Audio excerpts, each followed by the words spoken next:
미술식탁 애청자 여러분, 멀게만 느껴졌던 미술이 어느 날 우리 집 밥상에 올라온다면 밥 먹으면서 하는 가벼운 얘기처럼 흥미롭고 재미있게 미술을 다루겠습니다. 밥 먹듯 쉬운 미술, 오늘의 미술식탁 주제는 빨리 소화시키는 서양 미술사입니다. 안녕하세요. 지적 호기심에 비해 아는 것이 적어 미술에 대해 더 알고 싶은 사브레입니다. 안녕하세요. 미술이 어려운 미알못 일반인 양영권입니다. 안녕하세요. 어려운 미술을 쉽게 이야기해주는 권쌤입니다. 저희가 방송에서 언급하는 작품은 네이버 카페와 인스타그램에 시간별로 정리되어 업로드되고 있습니다.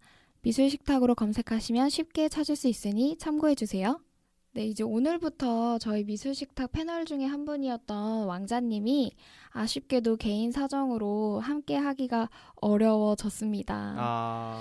네, 빈자리가 지금 너무 크게 느껴지는데요. 네, 너무 빠르게 빠져나가셨습니다. 네, 너무 아쉽습니다. 어쩔 수 없는 이유로 그렇게 되었지만 언젠가 또 다시 모실 수 있는 기회가 있기를. 네, 기회가 되면은 뭐 게스트로 와주신다고 했으니까 네, 믿습니다. 그때가 될 때까지 저희 3명이 잘 이끌어가길 기도해야 됩니다. 네. 지난주에는 저희가 고대 그리스 로마 미술을 짧게 보고 중세, 그 다음에 르네상스, 바로크, 로코코, 신고전 낭만주의부터 사실주의까지 쭈루룩 빨리 소화를 시켜봤었는데요. 오늘은 사실주의에 이어서 인상주의부터 미래주의까지 살펴보는 빨리 소화시키는 서양 미술사 두 번째 시간입니다. 지난주에 저희가 사실주의를 마지막에 언급을 했는데요.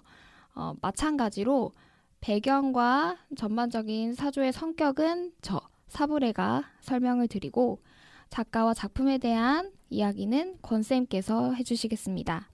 지난주 사실주의 작품 중에 또는 작가 중에 뭐 기억나시나요? 사실주의가 약간 생각이 나는데 현실을 비판하기 위해서라고 했나요?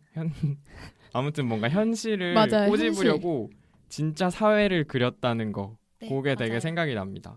근데 사실주의보다 조금 더 발전이 되어서 등장하는 게 한국인이 사랑하는 인상주의입니다.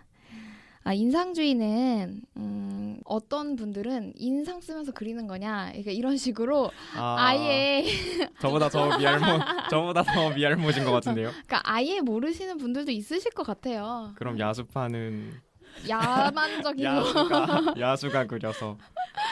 그래서 방금 이제 저희가 잠깐 짚어봤던 사실주의 쿠르베라는 화가의 작품은 사실을 그린다, 현실을 그린다라고 하는 무엇을 그릴까가 바뀌었다. 주제가 바뀌었다라는 면에서는 굉장히 혁명적이었지만 그리는 방식은 전통적인 방식이었어요. 그러니까 사실적인 것을 그린다, 신화적인 걸 이제 벗어났다라는 주제적인 면에서는 혁명적으로 바뀌었지만 전통적 방식 그대로 명암법, 원근법을 그대로 그렸기 때문에 뭔가 완전히 혁명적인 건 아니었어요. 근데 인상주의자들은 어떻게 그리는가, 방식까지 혁명적으로 바꿔낸 사람들이죠. 그래서 인상파 화가들은 이제 화실에만 처박혀 있지 않고 실외로 나가서 빛 아래에서 그리고자 했고요. 르네상스 스타일이라고 하는 거, 그러니까 정형화된 방식, 원근법, 명암법, 이상화된 인물을 다 타파하자라고 한 거예요. 그래서 이제 인상주의 등장 배경을 4가지로 정리를 한번 해볼게요. 첫 번째는 빛을 과학적으로 이해한다. 그러니까 인상주의에서는 빛이라는 단어가 계속 나와요. 그래서 광학이라고 하는 학문이 발달을 했고요. 두 번째는 여러 가지 회화 기술이 발달하는데 이 중에 만약에 내가 화실이 아닌 밖에 나가서 그리려면 뭐 어떻게 해야 될까요? 재료를 들고 나가기가 좀 쉬워야 되죠. 그쵸? 편해야 되죠. 그래서 우리가 지금 쓰고 있는 튜브 물감이 이때쯤에 등장을 한 거예요. 그러면 그 전에는 밖에서 그림을 안 그렸어요? 거의 이제 화실로 네. 자기네 작업실로 사람들을 부른 거죠. 그래서 우리가 지난주에 살펴봤던 사실주의 쿠르베 작품 중에 어떤 장례식 작품이 있었잖아요. 네. 거기 있는 사람들을 쿠르베가 한 명씩 다 화실로 불렀다고 보시면 돼요. 정말요? 정말 불러서 그린 거예요? 아니면 뭐 연필만 가지고 나가서 스케치는 밖에서 하고 색칠은 안에서 한다거나. 그럴 수 없나요? 뭐 그랬을 수도 있겠는데요. 제가 읽은 책에서는 네. 불렀다라고 알고 있는데 그럼 그게 에, 맞겠네요. 그래서 뭐 옛날 궁정 화가들도 다 불러서 그리고 그랬었죠. 근데 이제 인상주의 화가들은 밖으로 나간 거예요. 인상주의 그림 중에 여러분이 익히 알고 있는 모네의 수련을 생각해 보셔도 수련을 보고 그렸죠. 그러니까 나가서 이제 그린 거예요. 그러면은 이젤은 이때 생겼겠네요. 이제? 그 거치대라고 해야 되나? 이젤은 원래 있었어요. 이젤은 원래 있었어요. 네. 안에서 할 때도 이젤이 필요하구나. 그죠? 네. 그러네요.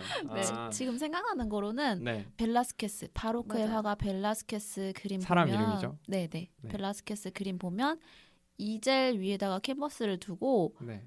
그림을 그리는 그런 작품이 있는데 네. 시녀들. 그림 속에 이젤이 나와요. 네. 이제 그림을 그리는 화가의 모습을 그린 거예요. 저희가 바로크에서 벨라스케스는 언급하지 않았었는데 그림을 올려드리도록 할게요. 그래서 두 번째는 이런 튜브 물감이라든지 하는 그림을 그릴 때 필요한 회화 기술의 발달. 그다음 세 번째는 사진술의 발달인데요. 사진은 당연히 그림보다 더 정확하게 나오겠죠. 그러니까 더 이상 사실과 똑같이 그림을 그린다는 건 의미가 없어진 거예요. 그러니까 사실주의처럼 그리는 게 의미가 떨어지게 된 거죠. 그리고 사실 사진보다 잘 그리지도 못하고요. 1880년대에 이미 휴대용으로 들고 다닐 수 있는 카메라와 롤 필름이 대중화되었다고 합니다. 그럼 화가들이 자신들이 좀 먹고 살기 위해서 그 방향을 바꿨다고도 볼 수 있겠네요. 그렇죠. 그렇다고도 볼 수 있겠어요. 그다음 마지막은 우키요에라고 혹시 들어보셨나요? 우키요에요? 우키요에? 우키요에? 네. 저는 알고 있었죠. 오. 그 일본에서 건너온 포장지 아닙니까? 맞습니다. 약간 자기적인데 이거 맞아요. 근데 모르시는 분이 많으실 것 같은데 막상 그림을 보시면 많이 아실 거예요. 우키요에는 일본의 목판화를 찍어낸 그림인데요. 뭐 그림을 간단히만 설명하자면 모든 게 단순하게 그려졌고 색채가 강렬하고 명암 표현이 없어요. 근데 이런 작품이 만국 박람회를 통해서 유럽에 전해지게 됩니다. 그래서 유럽의 화가들이 일본의 작품, 일본 스타일에 좀 선호하게 된 걸 자포니즘이라고 해요. 재패니즘, 자포니즘이라고 하는데 인상주의나 또 후기 인상주의 고흐 이런 사람들의 그림 배경에 우키요에가 들어가거나 또는 기모노를 입은 서양 여인을 그린 화가들도 있고 이때 당시 유럽 화가들이 이 우키요에, 자포니즘에 많이 취해 있었다라고 볼 수가 있겠습니다. 자, 이렇게 첫 번째 광학의 발달, 두 번째 튜브 물감의 등장, 세 번째 사진술의 발달, 네 번째 우키요에를 비롯한 자포니즘의 영향으로 인상주의가 등장하게 되는데요. 인상주의의 대표적인 작품과 작가를 권쌤과 함께 보도록 하겠습니다. 네, 제가 가져온 작품은 모네의 해돋이 인상이라는 작품이에요. 1872년의 작품이고요. 모네가 해돋이를 전시를 했는데 그때 모네는 34살이었고 26살에 카요보트라는 인상주의자와 공동 전시를 하게 됩니다. 해돋이 인상이라는 작품이 전시회에 출품되자 비평가들은 작품을 보고 이렇게 얘기를 합니다. 본질보다 인상을 그렸다라고 하면서 이 작품을 깎아내리는 거죠. 이것은 인상주의자들의 전시다라고 말을 하게 돼요. 이게 굉장히 비판적인 어조로 얘기를 하게 되는 거죠. 이렇게 말을 함으로써 인상주의라는 그 명칭이 보이게 됩니다. 그럼 비평가들로부터 그 인상주의라는 명칭이 말이 붙게 생긴 된 거네요. 거죠. 그쵸. 처음에는 되게 부정적인 느낌이었던 거죠. 네네. 그래서 이 비평가들은 당시 해돋이 인상 그림을 보고 거친 붓질 그리고 익숙하지 않은 색채 그리고 기교가 좋아 보이지도 않았고 발로 그려도 이보다는 낫겠다고 얘기를 했어요. 근데 이거 네. 그릴 때 스케치하고 그려요? 바로 그릴걸요? 바로 그냥 그리는 거예요? 붓으로? 왜냐면 내가 딱 쳐다봤는데 빛에 의해서 바뀌잖아요. 왜냐면 네. 시간이 흐르면서 빛도 바뀌니까. 그러니까 그걸 놓치지 않기 위해서 빨리 막 그려야 되니까 바로 이렇게 그리지 않았을까요? 그럼 요거 그리는데 한 20분?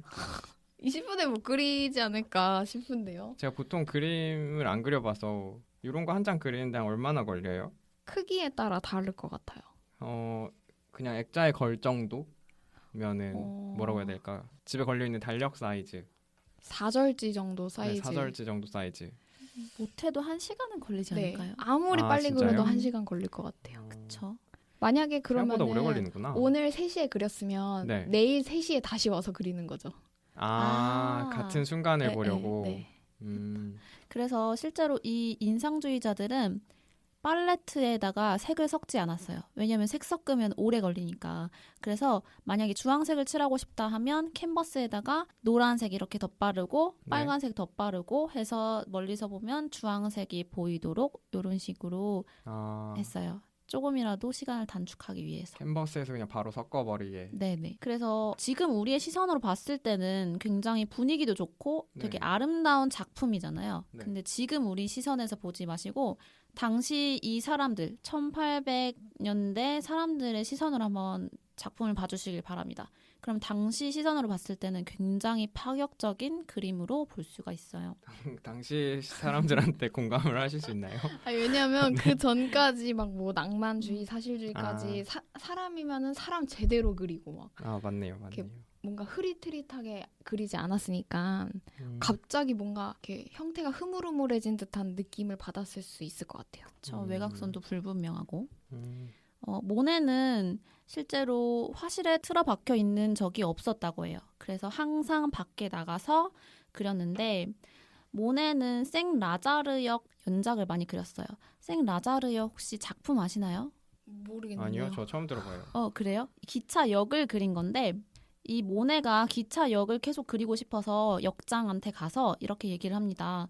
여기 그리고 싶다고 얘기를 하는데 그러고 나서 역장은 일주일 동안 이 역을 폐쇄했다고 해요. 모네에게 그릴 수 있는 기회를 부여한 거죠. 그래서 이 역장이 모네의 그림 그리는 것을 굉장히 많이 도움을 주었다고 해요. 그럼 다른 사람들은 역을 이용을 못하네요. 그렇게 되겠죠? 근데 제가 읽은 책에서는 우선 네. 그렇게 나오긴 했어요. 지금을 예를 들면 뭐 이대역을 그리게 해주겠다. 그래서 일주일 이대역 동안. 폐쇄하고 신촌 가서 타라 니네는. 근데 그 역장 되게 예술적인 그런 조예가 있으신 분이셨나 감성이 봐요. 있었나 봐요. 시민들한테 욕을 많이 먹지 않았을까요? 욕 먹었을 그게 때. 맘대로 됐나? 네, 그리고 생라자르역 말고도 모네는 연작, 즉 시리즈작을 많이 그렸어요. 연못, 수련이라든지 루앙 대성당, 낫가르 연작 등 많은 연작을 그렸습니다. 낫가르요? 낫가리. 낫가리? 네. 낫가리가 뭐죠? 낫가리가 뭐예요? 그 지푸라기로 네. 그림 보시면 아는데 지푸라기로 저는, 네. 이렇게 약간 초가집처럼 이렇게 네. 모아놓은 그림이에요. 제가 카페에 같이 올려드리도록 그거를 할게요. 연작을 그렸어요? 네, 이 연작이라는 건 한 장소에서 아. 계절별로 다르게, 날씨별로 다르게, 시간별로 다르게 많이 그렸어요. 그럼 모네 수련도 연작이잖아요. 그쵸? 여러 장 있는 걸로 아는데 네. 그게 그럼 다 다른 계절이에요? 그럴 수도 있고 다른 계절, 다른 날씨, 다른 시간. 근데 그거 다 이어 붙이면은 되게 그냥 한 장소 같던데. 한 장소인데 네. 한 시간대가 장소지만 다르거나? 네. 시간대가 다르거나. 달라요. 전혀 몰랐네요. 그래서 모네는 자연의 빛을 포착하기 위해서 캔버스랑 이젤을 아예 밖에다가 줄지어 놨다고 해요. 이렇게 뭐 4개, 5개 줄지어 놓으면서 네. 자리를 옮겨가면서 그렸대요. 그 아. 찰나의 빛을 놓치지 않으려고요. 근데 제가 이런 인상주의 화가였으면 체력이 진짜 많이 소모됐을 것 같아요. 맞아. 가만히 못 있고 네. 계속 막 쳐다봤다가 그렸다가 쳐다봤다가 그렸다가 뭐 이제를 옮겼다가 막 그러면은 너무 힘들었을 것 같은데. 손도 힘들고 눈도 진짜 네. 빨라야 될 것 같아요. 일어났다 앉았다가 막 제가 한 가지 퀴즈를 가져왔는데 네. 인상주의 때 아까 사브레님이 튜브 물감이 발명됐다고 네. 했었잖아요. 네. 그럼 튜브 물감 발명 이전에는 어디에 물감을 넣고 다녔을까요? 넣고 다녔다고요? 네. 집에 그게 안에서 그렸다면서요? 집에서 만약에 안에 그렸으면 어디 담겨 있을 거 아니에요. 항아리 뭐 그런 데 담아놨겠죠. 뭐 그릇이나 이런 거. 새 그릇. 네, 새 새 그릇, 유리 그릇. 유리 그릇에 이렇게 밀봉해놨다? 밀봉? 굳이 밀봉 해야 되나요? 그쵸. 마르니까. 물감이 그럼 건조되니까. 다시 물 넣으면 다시 살아나는 거 아니에요? 이거 유화 물감이라 기름이에요. 기름을 얘는. 다시 넣어. 그럼 기름 넣으면 살아나는 거. 아니에요? 예전에는 네. 튜브 물감 발명 이전에는 돼지 방광에다가 물감을 진짜요? 네, 넣어놨대요. 색다른 그래서 곳에. 그 물감 쓰고 싶지 않은 느낌. 진짜. 그게 뭐야? 그럼 짜서 써요 거기다가? 근데 그 돼지 방광이 부피가 되게 크고 터지는 일이 많았대요. 그래서 이동이나 보관, 휴대가 되게 불편했다고 해요. 그러니까 잠깐 이제 넣는 것도 힘들었을 것 같은데. 아니, 자꾸 상상하게 하지 마세요. 그리고 이제까지 인상주의의 모네에 대해서 알아봤는데요. 네. 인상주의 화가들 중에서는 모네 말고도 유명한 사람 드가 무용수를 많이 그렸죠. 드가도 있고 네. 르누아르도 있어요. 르누아르는 어디서 볼 수 있냐면 혹시 편의점에서 파는 덴마크 우유 아세요? 310ml짜리. 네네네. 약간 이렇게 덴마크 드링킹이요? 드링킹 말고 드링킹 사과 그건가? 그거 말고 그거 말고. 덴마크 민트 라떼 이런 거랑 뭔지 알아요. 거기에 르누아르 명화가 그려져 뭔지 있어요. 알겠다. 한번 알겠어요. 나중에 청취자분들도 우유를 사 드시면 한번 보시길 바랍니다. 그리고 인상주의 조각가 중에는 우리가 잘 아는 로댕도 있죠. 네, 여기까지 인상주의였는데요. 그럼 인상주의가 이성인지 감성인지 한번 알아볼게요. 저번 주에 이어서 가는 건가요? 네네, 이성과 감성. 감성 같은데 네. 방금 로댕이 인상주의라 그랬잖아요. 네. 로댕은 제가 알기로 조각가 네네. 조각 많이 하는데 네. 거기 뭐 딱히 감성을 넣을 게 있나요? 되게 사실적인데. 그 이성과 감성이 약간 헷갈리시죠? 네. 이번에. 헷갈리네요. 헷갈리네. 예. 섞여 있네요. 네, 맞아요. 섞여 있어요. 답은 섞여 있습니다. 왜냐면은 얻어 걸렸어. 얻어 걸렸네. 네, 왜냐면 인상주의는 이성적인 눈으로 빛을 관찰을 하잖아요. 네. 네. 사실적인 빛을 완전히 관찰을 해서 있는 그대로 표현을 하는데 네. 그 표현 방법에 있어서 우리가 튜브 물감을 가지고 개인적인 개성을 드러내죠. 개성을 드러내면서 작업을 하기 때문에 감성적인 거예요. 그래서 이성과 감성이 섞여 있는 것으로 볼 수 있습니다. 그 그리는 스타일에서 개성이 나오는 건가요? 그쵸? 이성은 어디서 나오는 거예요? 눈으로 빛을 관찰하잖아요. 그게 이성이에요? 네네. 사실을 보려고 한다. 네. 이게 좀 눈은 사실을 어렵다. 보지만 손은 감성적으로 움직여서 그쵸? 그런 느낌이네요. 이게 어려우면 편집해도 될 것 같아요. 이해 갑니다. 이 정도야 뭐. 네, 다음. 이 정도요. 네. 네, 그럼 이제까지 인상주의에 대해서 알아봤고 다음은 19세기 말 신인상주의로 넘어가도록 하겠습니다. 네, 지금 이제 지난주부터 이어서 어떤 사조에서 어떤 사조로 넘어올 때는 약간 전에 있는 사조를 반대하는, 반동해서 일어나는 경우가 많은데요. 인상주의자들의 혼색 방법, 그러니까 색깔을 섞는 방법이 뭐였죠? 방금 말했는데. 튜브 물감으로 바로 그냥 캔버스에 짜서 그죠. 섞는다고. 안 섞는 거잖아요, 결국은. 그러니까 네. 바로 갖다 바른다라고 했는데 사실 물감과 빗은 본질적으로 다르죠. 그러니까 인상주의자들은 빗을 칠하려고 했지만 빗을 더하면 결국은 백색광이 되는데요. 과학적으로. 물감을 더하면 탁한 검정색 쪽으로 가까워져요. 이거 혹시 들어보셨나요? 빛의 삼원색, 색의 삼원색. 이거 과학 시간에 배워서 그죠, 다 알고 그죠. 있습니다. 네. 그죠. 그러니까 사실 인상주의자들이 내가 빛을 칠하려 한다라는 거는 문제가 있다라고 신인상주의자들이 주장을 한 거예요. 멋있다. 과학적인 사람들이죠, 되게. 멋있네요. 그래서 인상주의의 색채는 물감을 이렇게 섞지 않고 팔레트에서 섞지 않고 계속 갖다 바르면서 결국은 탁해진다. 순도가 떨어진다라고 하거든요. 탁해진다라는 걸. 네. 그래서 본래의 밝은 빛의 색채를 칠하려는 의도와는 달리 인상주의에는 모순이 생기게 된 거죠. 그래서 신인상주의자들은 보완점을 발견했는데 색을 아예 섞지 않겠다. 그러니까 캔버스에서도 섞지 않겠다라고 한 거예요. 하나하나 따로 칠하겠다. 근데 그 따로 칠하는 방법이 뭐냐면 점으로 찍어서 표현하겠다라고 한 거예요. 그래서 지금 살펴보실 작품이 이 점으로 찍은 점묘화의 대표적인 작품이 되겠습니다. 왜 그림을 이렇게 그리나 했는데 이게 그런 깊은 뜻이 있었네요. 그렇죠. 과학적인 이유가 있었죠. 하나하나 한 땀 한 땀. 어떤 작품이죠? 네, 지금 살펴볼 작품은 쇠라의 그랑자트 섬의 일요일 오후입니다. 이 그림 많이 보셨죠? 네, 교과서에서도. 이거 유명해서 아실 것 같아요. 이게 네. 다 점이라니. 네, 이게 되게 좀 큰 작품인데 다 점이에요. 와. 그리고 그랑자트 섬은 파리에 있는 한 섬인데요. 우리나라로 치면은 그냥 한강 정도라고 보시면 돼요.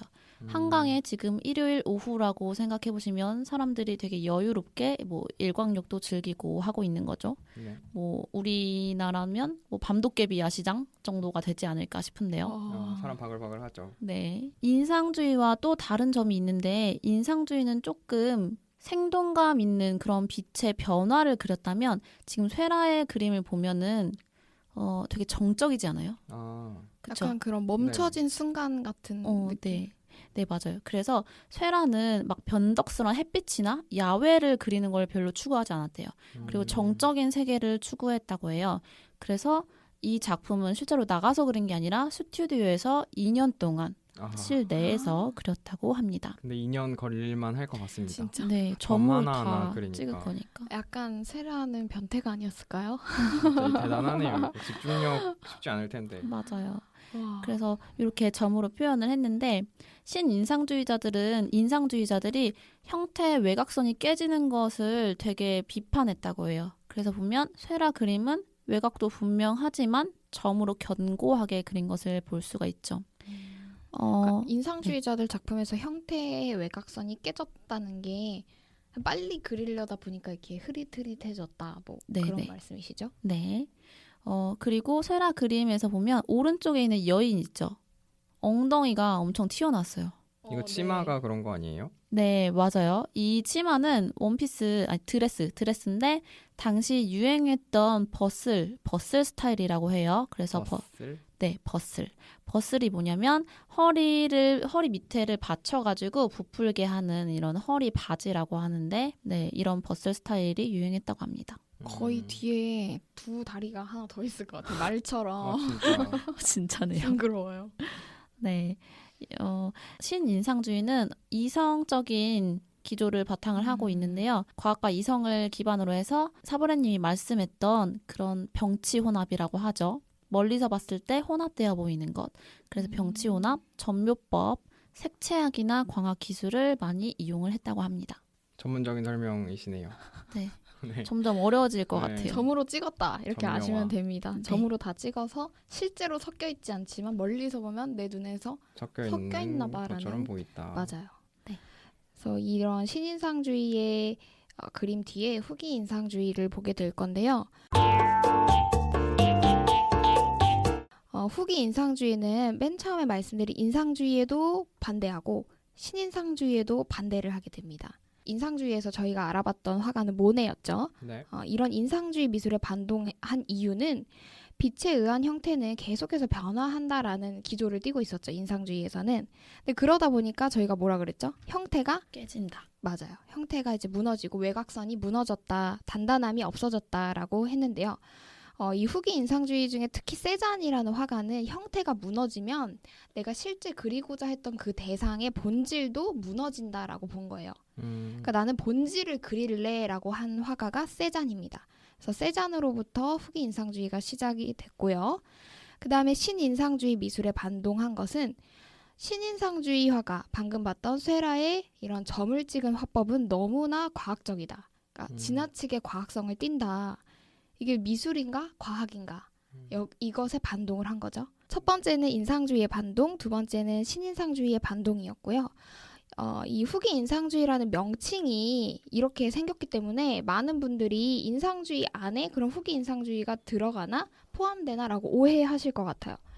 네, 인상주의의 색채라든지 이런 거에 영향을 받긴 했지만 인상주의의 결점을 극복하고자 한 새로운 화풍인 거죠. 그러면은 이런 후기 인상주의라는 용어를 누가 정했냐면 또 어떤 비평가가 정하게 돼요.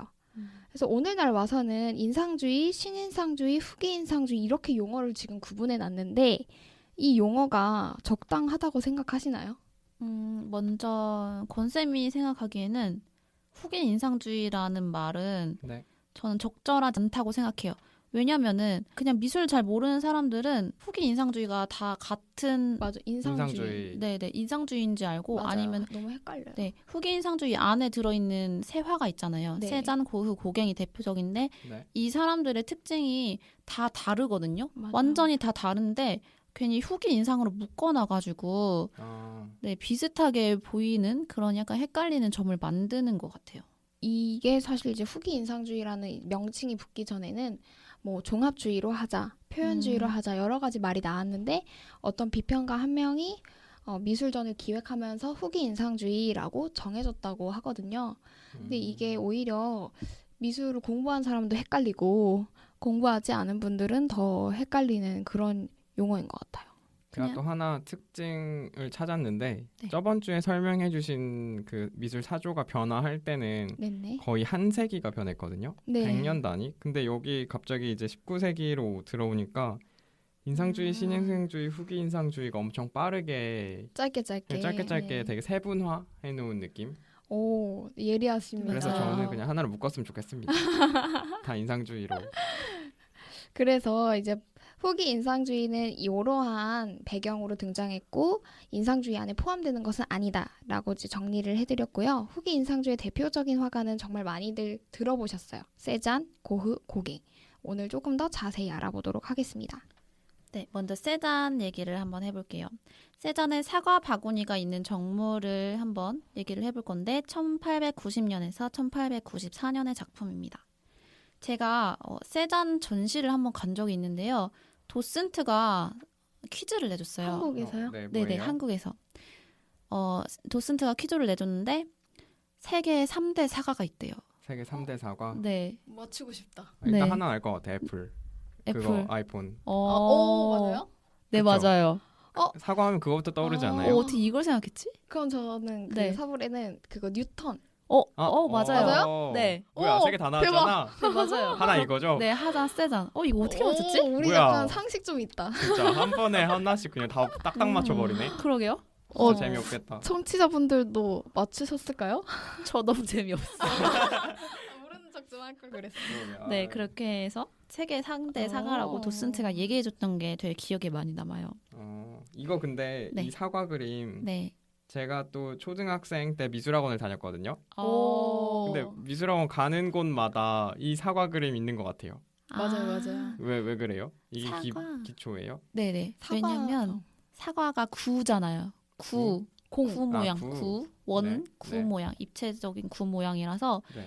구를 연습하고 난 다음에 사과를 그리고 원기둥을 연습한 다음에 뭐 병이나 캔을 그리고 이런 식으로 해서 미술학원 다니면은 사과는 가장 기본입니다. 원래 다 그게 코스인가요? 네네. 이거 근데 인상주의면은 빛을 그린 거면은 그래도 본질로 보는 거예요? 사과로 보는 거예요? 그러니까 이제 이 후기 인상주의 세자는 뭐 빛에 의한 색채라든지 이런 건 영향을 받은 거예요. 인상주의가 사용했던 색채 네네. 같은 거.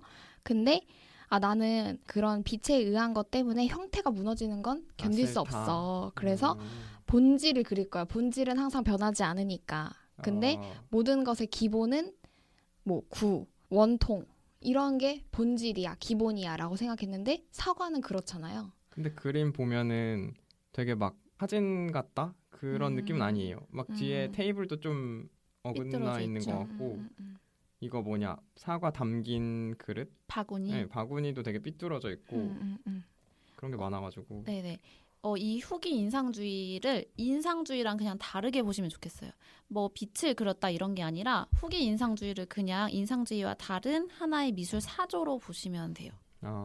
정말 용어 때문에 헷갈리시죠? 네, 헷갈려요. 인상주의긴 인상주의니까 저는 빛이라고 생각을 했죠. 아까 배경에 설명드릴 때처럼 인상주의 미술의 반동에서 생겨난 거예요. 반대해서 뭔가 결점을 보완하려고. 그래서 후기 인상주의라는 말이 붙은 게 그냥 단지 인상주의의 그 다음, 인상주의 후에 생겨나서 후기. 포스트라는 의미로 보시면 돼요. 네. 딱히 인상주의에 그 화풍이 들어있진 않네요. 네네. 뭐 색채 정도? 색채 정도. 그래서 세잔의 그림을 보시면 되게 잘 그린 것 같지 않죠? 네. 못 그린 것 같고 약간 일그러져 있는 것 같고. 원근법도 약간 부시된 것 같고. 네 맞아요. 그렇죠.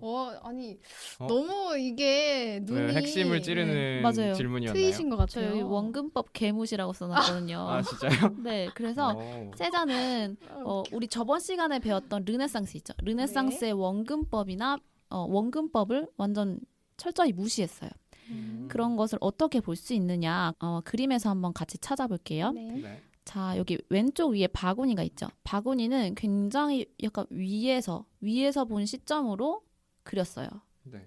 그리고 그 옆에 있는 그릇, 빵이 담긴 그릇은 살짝 위에서 본 시점으로 그렸죠. 네. 네. 그리고 테이블은 또 위에서 본 되게 위에서 본 시점으로 그렸어요. 그러네. 그래서 보면은 시점이 하나가 아니고 여러 개예요. 그래서 다시점이라고 하는데 여러 개의 시점에서 본 것을 한 화면에 그려서 지금 약간 불안해 보이기도 하고 잘 그린 것 같지가 않은 거예요. 이거 안 보고 그린 거 아닐까요? 보고 그렸을 것 같은데요. 그때 따로 보고 그렸나? 다 따로 보고 그린 것 같고 실제로 세자는 사과를 굉장히 관찰을 해서 그렸다고 해요. 관찰하고 그리다가 사과가 썩는 것도 관찰을 실제로 했다고 하고요.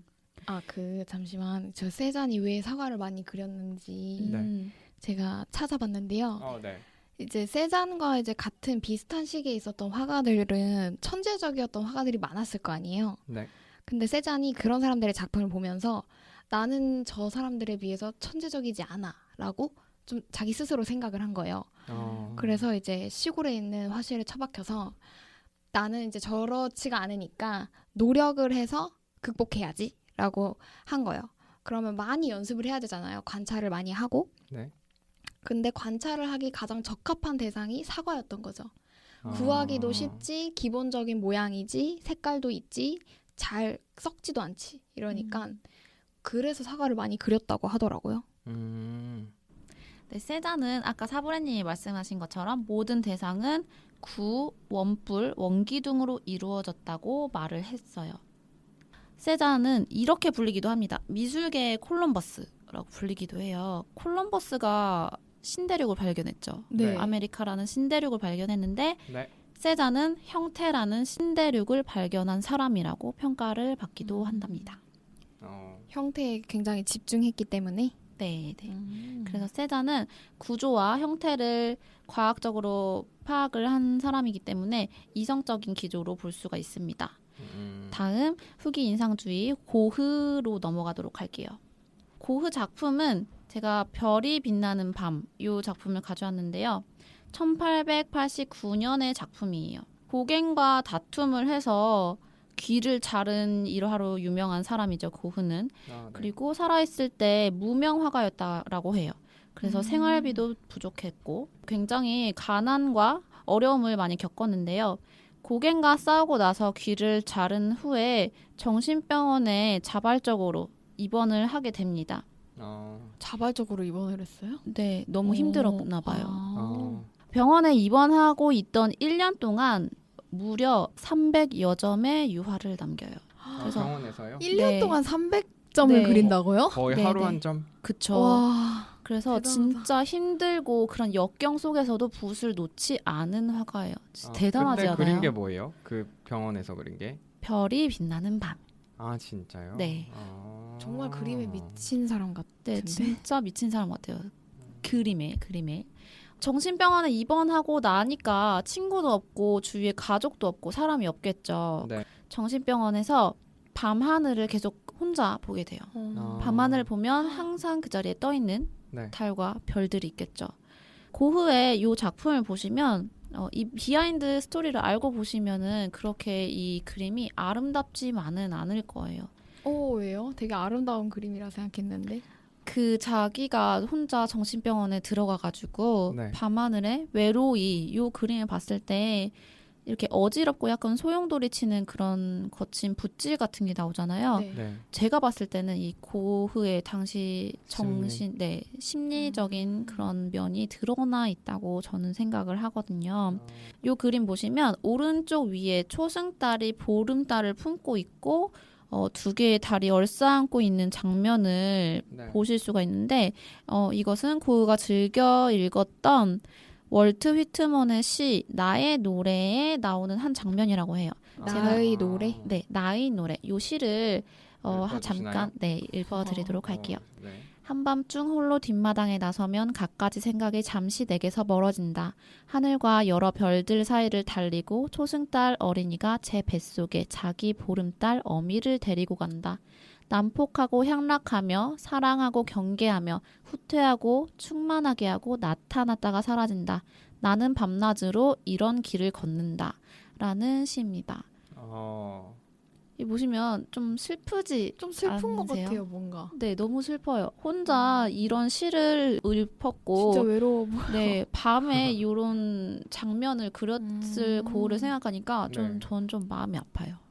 아무도 없고 진짜 이 사람 혼자 있는 것 같아요. 밤하늘 속에, 밤하늘 아래에 그렇게 혼자 있다는 기분이 들면은 그렇죠. 그러니까 안 외로웠던 사람도 더 외로울 것 같은데요. 그러네요. 결국 고흐가 권총으로 자살을 하게 되죠. 네. 아 맞죠? 진짜요? 네, 권총 자살. 네, 이런 거 알고 나면 그 자살하는 그런 심정이 약간은 알 이해되기도 것 같기도 해요. 하네요. 네. 네. 왜 예술가들은 그런 사람들이 사람들이 많죠? 아, 이런 사람들이 많아요? 자살? 뭐 약간 뭐 우울한 사람들도 많은 것 같아요. 아니, 미친 아. 사람, 우울한 사람. 감정 기복이 심하죠. 뭉크 저번에 말씀해주신 그런 그쵸. 그런 사람들. 네. 이 작품뿐만 아니라 뭐 고흐의 자화상도 여러 점 남겼고 해바라기 작품 같은 것도 유명한 게 굉장히 많죠.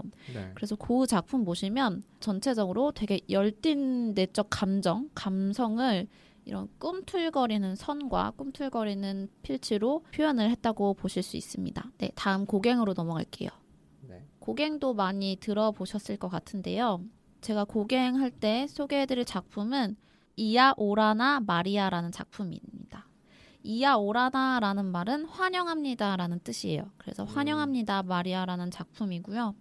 이 작품은 1891년에 그려진 그림입니다. 여기 나와 있는 사람들이 혹시 어떤 사람들 같으신가요? 어느 나라? 아프리카. 아프리카. 정답인가요? 원주민. 약간 되게 피부가 구릿빛이죠. 네. 요 사람들은 타히티라고 하는 남태평양의 한 섬 사람들인데요. 네. 타이티요? 네, 타히티. 프랑스령의 섬이고요. 음. 고흐는 당시 유럽의 서구적인 기계 문명 그리고 식민지 개척이라든지 소비주의 요런 유럽의 당시 상황을 싫어했던 것으로 보여요. 그래서 출가를 하게 되는 거죠. 자기가 동경했던 타히티 섬으로 떠나게 됩니다. 타히티는 손때 묻지 않은 뭐 원시 상태의 자연이라든지 순수성, 밝고 즐거운 그런 낙관적인 분위기가 이렇게 있게 되죠. 작품에서도 한번 느끼실 수가 있을 거예요. 보시면 갈색의 타히티 여인들이 이렇게 있고 마리아와 아기 예수가 있어요. 혹시 여기 마리아 어떤 사람인지 아시겠어요? 이 아기 예수를 어깨에 얹고 있는 여자. 네네, 맞아요.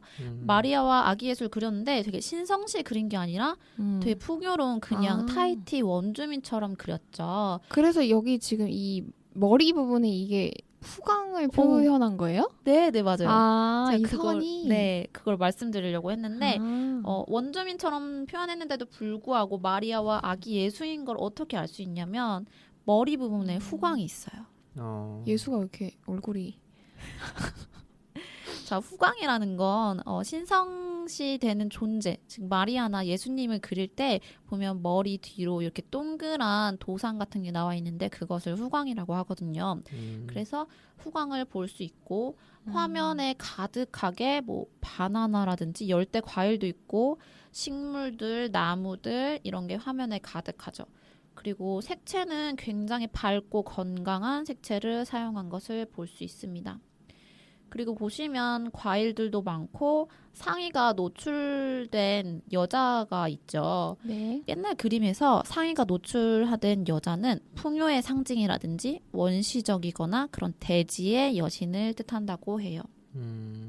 고갱의 작품을 보시면 빨간색, 초록색의 원색의 넓은 색면이라든지 순수한 영혼과 원시성을 엿볼 수가 있습니다. 네, 지금 여기까지 해서 후기 인상주의의 3명의 화가 세잔, 고흐, 고갱을 알아봤는데 이 세 화가는 그림을 보셨다시피 공통점이 별로 없습니다. 그래서 후기 인상주의라는 이름으로 묶이긴 했지만 따로따로 봐주시는 게 더 좋을 것 같아요.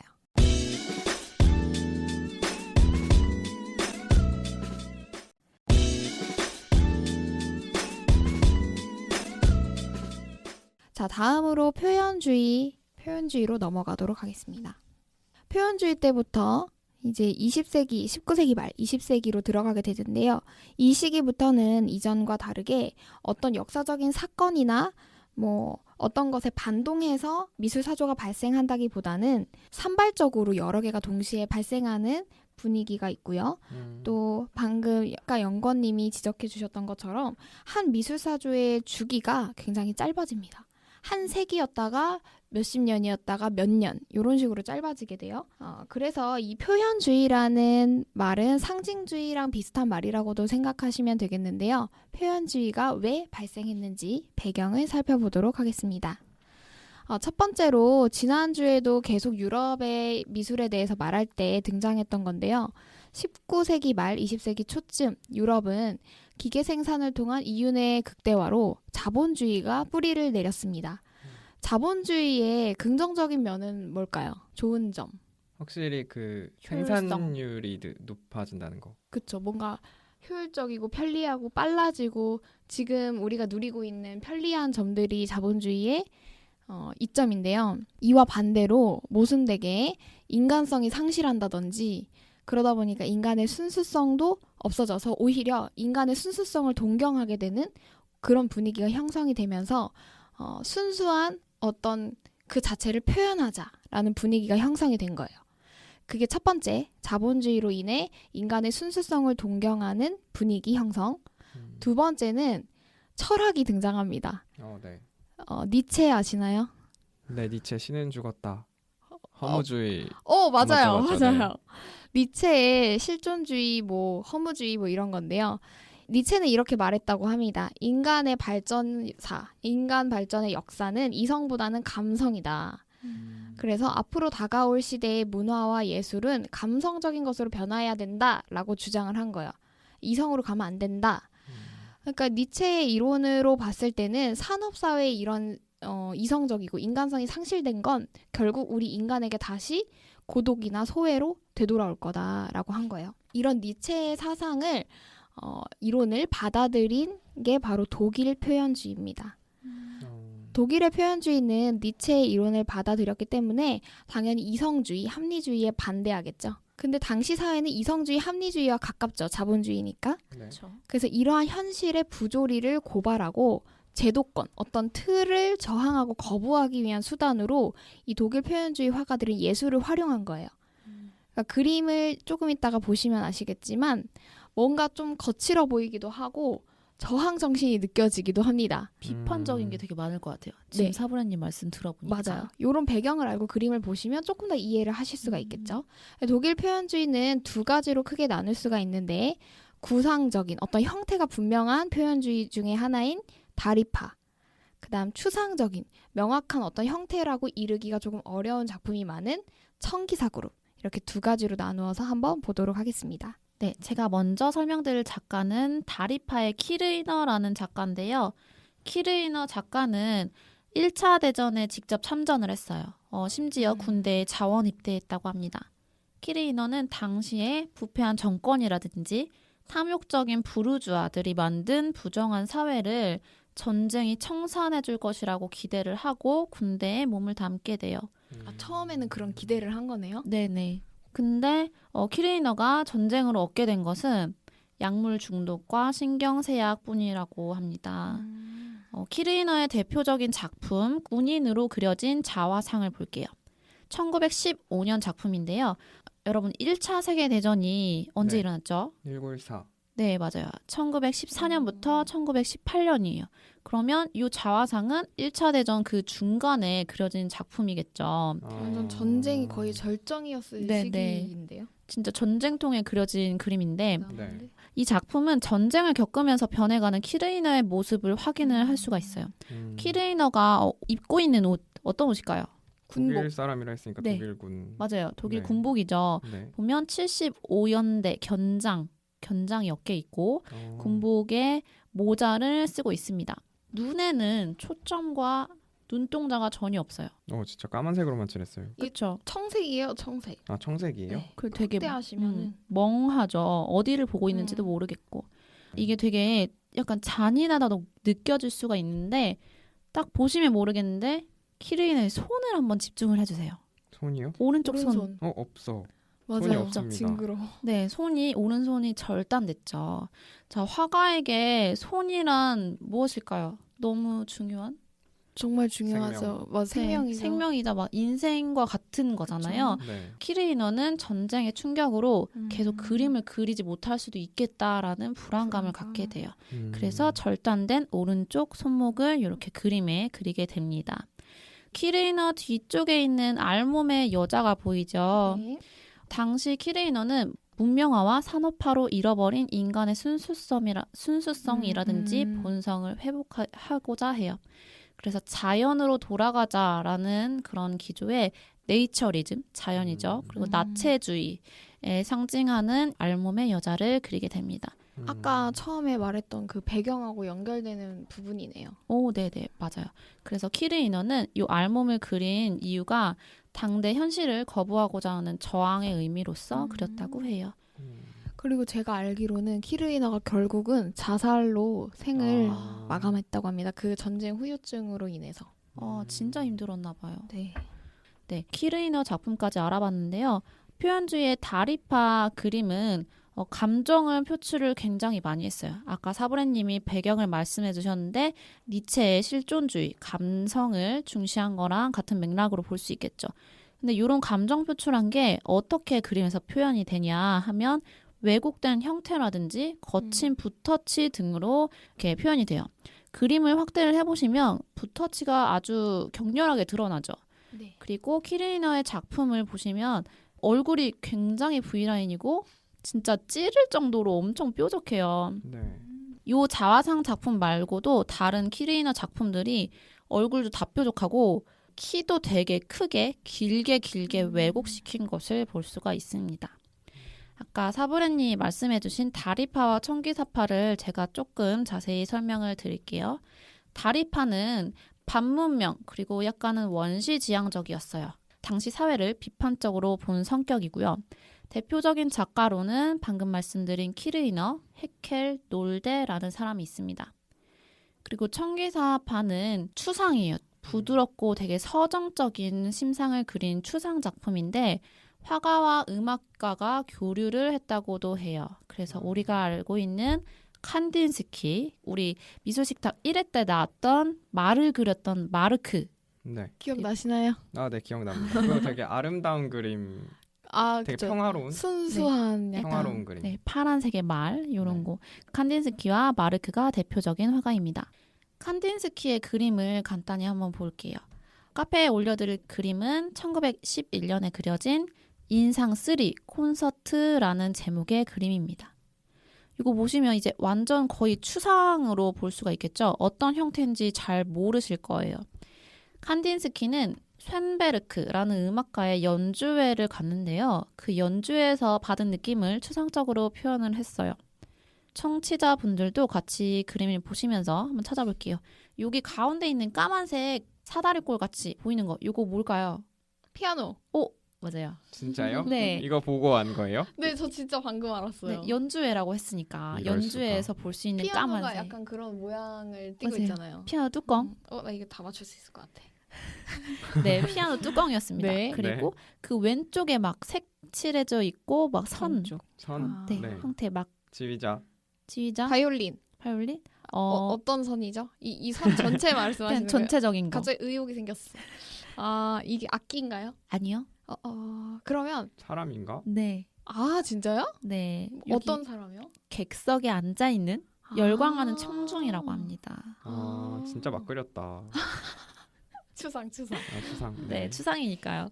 그리고 배경에 있는 노란색은 따뜻한 느낌을 주죠. 네. 그래서 그 피아노를 둘러싸고 있는 청중으로 스며들고 있는데요. 네.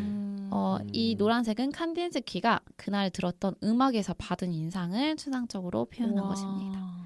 멋있네요. 점점 연고님 네. 이거 지금 표정이 별로 안 좋아지고 있는데 사브레님은 멋있다고 하고 있고 난 되게 좋았어. 이게. 이거 그냥 일단 그리고 나서 그 다음에 막 설명하는 거 아니에요? 코에 걸면 코걸이. 코에 코걸이 그런 거 아닌가요? 진짜 네. 칸딘스키가 이렇게 설명했어요? 네네 맞아요. 그래서 칸딘스키는 음악을 굉장히 좋아했다고 해요. 실제로 미술에 있는 색깔이 음악의 어떤 악기들을 상징한다고도 많이 봤는데요. 칸딘스키가 말한 건데 한번 우리가 맞춰볼까요? 노란색은 어떤 악기? 악기 중에 네. 현악기인가요? 아니요. 플룻, 관악기, 금관. 금관? 네. 트럼펫? 네. 아 진짜요? 찍었는데. 트럼펫의 팡파르를 아, 생각하고 밝은 있고, 느낌. 네. 그리고 주황색은 주황색 좀 따뜻한 느낌인데. 맞아요. 그래 느낌이 있다니까. 첼로. 첼로? 첼로 첼로 좀 따뜻하다. 그죠? 느낌이. 비올라였어요. 아, 비올라. 비올라. 그리고 아까 영건님이 말씀했던 따뜻한 알토의 목소리. 뭔지 알토? 약간 네. 아 주황색이요? 네. 주황색 알토가 뭐가 있죠? 아, 그냥 알토의 느낌이 소프라노, 목소리. 알토 이런 것처럼 네. 알토의 목소리 조금 묵직한. 따뜻하잖아요. 그래서 오렌지색, 주황색이었고 네. 빨간색이 강렬한 느낌? 이거 잘 그럼- 모를 것 같은데. 그런 바이올린이다. 빨간색은 튜바라고 하는 거는 튜바. 금관 악기인데 모르겠어. 조금 커요. 그리고 네. 튜바랑 큰북을 상징을 아. 한다고 했고 파란색은 파란색이요? 네 파란 힌트를 좀 주세요. 현악기예요. 현악기. 바이올린. 아니에요. 아는 게 바이올린밖에 없어요. 잠깐만 기다려주세요. 현악기? 네. 현악기 또 종류가 뭐 있지? 하프. 아니고요. 파란색? 네, 파란색 저는 진짜 이거 모르겠다. 좀 공감이 안 가는데 네. 파란색이 첼로와 콘트라베이스를 약간 그래요? 상징한다고 하는데 저음을 오히려 이렇게. 저는 약간 갈색이 떠오르는데 첼로 하면 이게 악기 색깔 때문에 그런가 봐요. 그런가? 그리고 초록색은 아까 여러분들이 말씀하신 바이올린을 떠올리는 것 같다고 칸딘스키가 말을 했다고 합니다. 이거 제가 어디서 들었는데 네. 절대음감인가 무슨 그 소리를 시각으로 볼 수 있고 뭐 그런 사람이 있다고. 소리를 시각으로요? 네, 소리를 색으로 볼 수 있고. 뭐 그런 그런 사람이 있대요? 그런 걸 딱 어떤 명칭으로 불렀는데 그 기억이 안 나네요. 오, 그러니까 뭐지? 그러니까 감각 기관이 섞여가지고 듣는 게 눈으로 보이거나. 절대 공감각인가? 약간 그런 무슨 단어가 있었는데 신기하다. 그런 사람이었나? 칸딘스키가 그런 사람일 수도 있겠다. 그러게요. 그래서 칸딘스키는 뜨거운 추상이었죠. 그래서 색과 형태, 선으로 관람객의 감정을 자극하는 뜨거운 추상 화가였습니다. 그래서 지금까지 표현주의의 다리파와 총기사파까지 알아보았는데요. 다음으로 야수파로 넘어가도록 하겠습니다. 야수파는 20세기 현대 미술의 신호탄을 쏜 그런 화가들이 있었던 사조라고 보시면 돼요.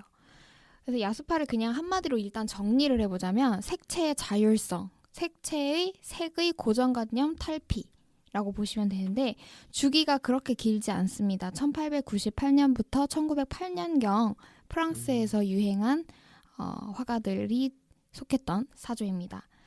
이들의 작품은 1905년에 파리의 살롱 도톤느라는 전시에 처음 전시를 되는데 우리가 지금까지 쭉 얘기해 왔을 때 어떤 좀 혁신적인 화풍들, 인상주의도 그랬고요.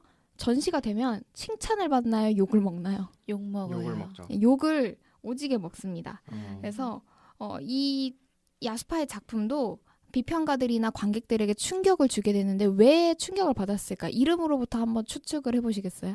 야수파의 작품이 딱 화가들이 그렸을 되게 때 막 야수처럼 생겨가지고 거칠게 막 네, 맞춰고 마동 막 마동석 와가지고 딱 이거 내가 그렸어 그런 느낌. 그래서 비평받고 그런 거 아닌가요? 이제 이게 화가들이 그런 야수적인 느낌이 아니라 네. 그림이 야수적인 느낌이 들었나 봐요. 당시 비평가들한테는. 우리가 봤을 때는 솔직히 야수가 연상되는지는 잘 모르겠어요. 네 별로 안 연상되는데요. 근데 이것도 당시 사람들의 눈으로 보셔야 될 것 같아요. 거의 내 눈은 이제 막 사실주의, 막 낭만주의 이런 거 보고 왔는데 막 네. 갑자기 야수파의 마티스의 그림 거친 딱 색깔들만. 봤다. 미친 거 아니야? 그러니까 이제 막 이게요? 그동안에는 전통적인 색깔들을 좀 사용하면서 원색, 완전 정말 순수한 빨강색 이런 거가 많이 사용되진 않았던 거예요. 그러니까 이제 너무 그 색깔에 집중하게 된다. 원색을 사용하면. 그래서 원색의 사용을 조금 자제했었는데 야수파의 작품들은 화려한 원색을 아주 도발적으로 사용을 해준 거죠. 거리낌 없이. 그리고 그 전까지는 하늘은 푸른색이고 잔디는 초록색이야 라고 하는 색에 대한 고정관념이 있었는데 이 야수파 화가들은 그런 거 따윈 없어. 내 눈에 보이는 대로 내가 원하는 대로 칠하겠어 라고 해서 내 눈에 보이는 대로라기보다는 내가 원하는 대로 칠할 거야 라는 느낌으로 색채의 고정관념을 탈피해버린 거예요. 그러네요. 그전엔 그래도 하늘은 파란색으로 그쵸, 다 그쵸. 그렸네요. 그쵸? 다들. 그러면서 이제 비평가 중에 한 사람은 그들의 그림은 우리에 갇힌 야수 같아 라고 비난하듯이 표현을 하면서 야스파라는 이름이 붙었는데요. 이 야스파 화가들은 정말 뭐 야만적이고 미쳤던 것이 아니라 자신들의 감정을 표현할 수 있는 새로운 방법을 색으로부터 찾아낸 거죠. 이들을 이끈 건 이제 첫 번째가 그 살롱 도톤느에서 비평을 받은 것과 두 번째가 1901년부터 6년 사이에 열렸던 방금 말했던 후기 인상주의자들 고흐나 고갱 세 잔의 작품의 회고전이 열렸는데 네. 이 화가들도 색채가 굉장히 다양하게 썼었죠. 네. 그러니까 이들의 영향도 받게 된 거예요. 이 야수파의 가장 대표적인 화가는 앙리 마티스인데요. 이 화가의 작품과 화풍을 조금 더 자세히 알아보겠습니다. 네, 마티스의 작품을 제가 두 가지를 소개해 드릴 거예요. 첫 번째는 1905년에 모자를 쓴 여인, 그리고 두 번째는 1952년에 달팽이라는 작품이에요. 먼저 마티스를 두 가지 작품을 소개해 드리는 이유는 마티스가 전반기, 후반기로 작품의 분위기가 확연하게 나뉩니다. 먼저 전반기 모자를 쓴 여인부터 보도록 하겠습니다. 이 인물, 마티스의 실제 아내예요. 아멜리아라는 사람을 그린 건데요. 이 작품이 유명한 이유는 최초라는 타이틀이 붙었기 때문이에요. 아까 사보레님이 말씀해 주신 대로 최초로 색채가 해방된 작품입니다. 색채 해방이라는 것은 색채의 독립을 얘기하기도 하는데요. 이것은 쉽게 말하면 고유색을 쓰지 않고 다른 색을 썼다는 거예요. 고유색이라면 뭘까요? 고유색이라 하면 사람의 살을 표현할 때 살구색으로 보통은 표현을 하죠. 네네. 네. 이게 아니라 요 마티스는 지금 얼굴이 초록색이에요. 네, 얼굴 초록색, 초록색. 빨간색, 노란색을 막 맞아요. 이렇게 썼죠. 핑크색, 보라색. 그래서 당시 사람들이 경악을 한 거죠. 원래는 안 이랬으니까. 그쵸? 이렇게 그리니까 이 마티스 부인이 되게 세 보여요. 약간 그런 것 같기도 원래 해요. 좀 성격이 강렬한. 센 그 아내의 내면을 표현하고 싶지 않았을까요? 우리 그랬을 수도 그쵸? 있겠죠? 네. 네. 그 드센 모자도 그래서 안에. 딱 멋있게 드센 모자 씌워주고 너무 그랬을 무겁겠다. 그런 것 그랬을 같은데요? 수도. 그래서 이 작품은 최초로 색채가 해방된 작품이고요. 격식을 타파한 작품입니다. 이게 근데 지금 이 그림에 네. 제가 궁금한 게 팔처럼 보이는 부분 있잖아요. 팔이요? 이게 팔인지 등받이인지 뭘로 보이세요? 저는 그냥 상체 그냥 입고 그냥 무늬? 옷 입고 있다. 아, 그렇게 하얀 거요? 생각했는데. 하얀 거? 하얀 거 밑에 여기 부분이요. 여기 이렇게 뭐라고 해요? 하얀 카라숄 같은 거 밑에 이게 팔인지 아. 등받이인지 저 이게 궁금해가지고. 근데 얘기를 듣고 나니까 보이는 게 등받이 같은데요? 그쵸? 등받이인가요? 팔이라고 하기엔 너무 기형아 같은. 네네. 아닌가요? 부채 이렇게 쥐고 있는 거 아니에요? 여기 부분 이렇게 네, 하얀 뭔가- 게 부채고 부채. 네, 부채 손으로 이렇게 쥐고 맞다. 약간 그런 느낌이요. 네, 여기가 손이고 부채를 쥐고 이게 있고 부채군요. 이 카라 네, 숄이 아니라 부채로 부채가 이렇게 펼쳐진 거군요. 지금 그런 거 같지 알았네요. 않아요? 맞네요. 근데 청취자분들도 지금 그림을 보시고 계신가요? 네, 저희 인스타로 보고 있습니다. 그러면 이 지금 마티스 부인의 얼굴 밑에 하얀색 부분이 부채라는 거죠, 지금. 네, 부채 지금 같아요. 그렇게 보여요. 네, 오. 초록색이 팔이고 그 그렇네. 색을 바꾸니까 뭔지 맞아요. 모르겠어. 이렇게 추측하는 재미가 있네요. 음. 그래서 저 이게 너무 궁금한 거예요. 이게 뭐지? 이러면서. 그렇군요. 부채는 네, 부채 뭐. 같아요. 부채인 거 어떻게 알았죠? 이게 부채 아닐 수도 있잖아요. 부채 맞는 것 같은데요? 네, 네, 그래서 마티스는 화가의 노트에서 이렇게 말했다고 합니다. 나는 과학적 이론에 근거해서 색을 선택하지 않는다. 어디까지나 감각, 체험을 통해 선택한다. 나는 들라크루아의 작품에서 영향을 받고 시냐크와 같은 보색 효과에 흠뻑 빠져들었다. 내 감각을 잘 표현하는 색을 쓸 뿐이다. 라고 얘기를 했다고 합니다. 네. 시냐크는 신인상주의의 화가인데요. 보색 효과를 많이 썼다고 해요. 그래서 야스파 여기 모자를 쓴 여인에서도 보색이 많이 나오는데 보색이라고 하는 건 반대되는 색깔을 말해요. 서로 색상환 같은 데서 서로 반대되는 색을 말하는데 네. 보색이 많이 나와 있죠. 사브레님 어떤 색이 나와 있죠?